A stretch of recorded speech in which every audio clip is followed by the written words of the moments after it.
Hello everybody, my name is Markiplier, and welcome to Five Nights at Freddy's. An indie horror game. Alright, after watching the Iron Lung movie, and after hearing that it's praise, I think it's very well deserved. But before we get into my full dissection or brief dissection of the movie, I do want to give a big background. At first, when I heard it was announced, I didn't really hear much about Iron Lung, but it wasn't until I decided to go and research, and I thought the premise was very interesting. And more importantly, and another thing I didn't really care, why I didn't care too much about it, was mainly due to that it was going to be a YouTuber movie. Granted, well, mainly due to that YouTuber movies have not been having the best track records. Although, we have been kind of getting to see some movies, like Talk to Me, for example, pretty much breaking the stereotype of YouTuber making a movie equals bad. And for Markiplier, he pretty much kind of breaks, was able to, break through that stereotype as well.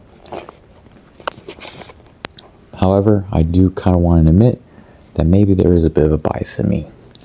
Because here's the thing, I've been watching Markiplier since he was making his Five Nights at Freddy's videos. Which that's been God knows how long now. Especially that time is flying by. But anyways. Also, and I'm not sure it will be the movie that everyone would love. Mainly due to that it's kind of hard to get someone to subscribe to the idea of a movie about Markiplier being stuck in the submarine.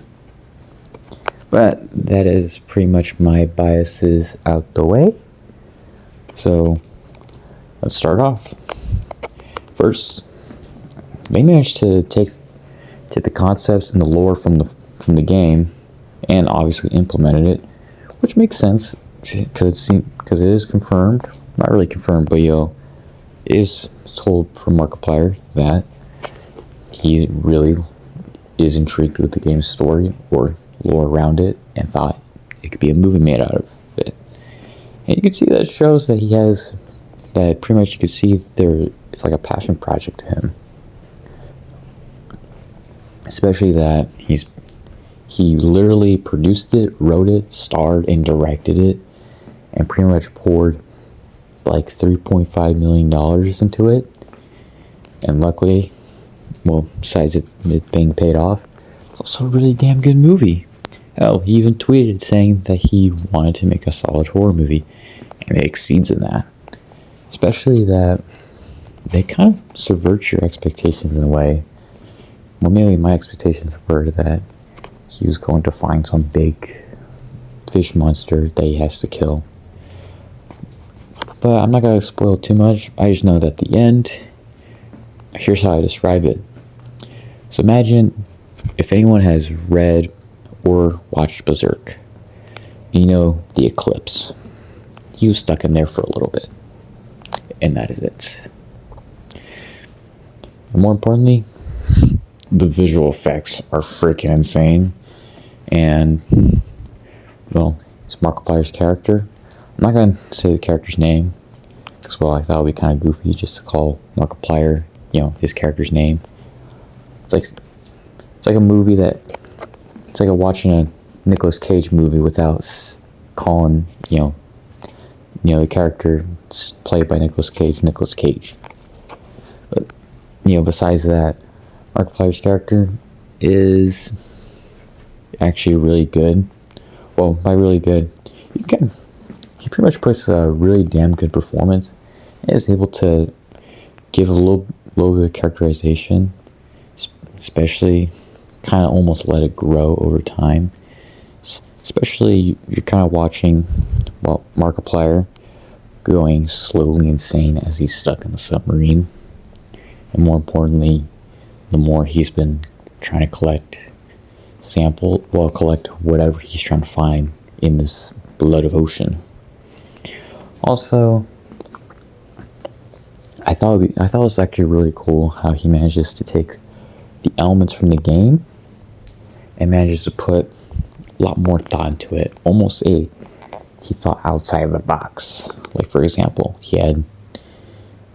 there's a camera that takes pictures of things, but it lights up the submarine, which the submarine's mostly dark. And so he uses it as a light when he tries to repair it in one scene. But that is as far as my knowledge is going to go, because it's kind of hard for me to not try to spoil it too much, because I personally think, try watching it like how I did it. That is, simply have no expectations when watching it. Although, I think the only negative that I would probably have would maybe have to be, the pacing can get a little bit slow. But I'm going to forgive it because I'm pretty much, it's already crossing a very low bar. And if I have to give an exact rating on it, 9.5 out of 10, or 10. But I don't know. Maybe it's just me as a Markiplier fan. Like, the bias is in me. So all I'm gonna say is that's up to you. Oh yeah, and by the way, I will see you in the next video. Bye bye.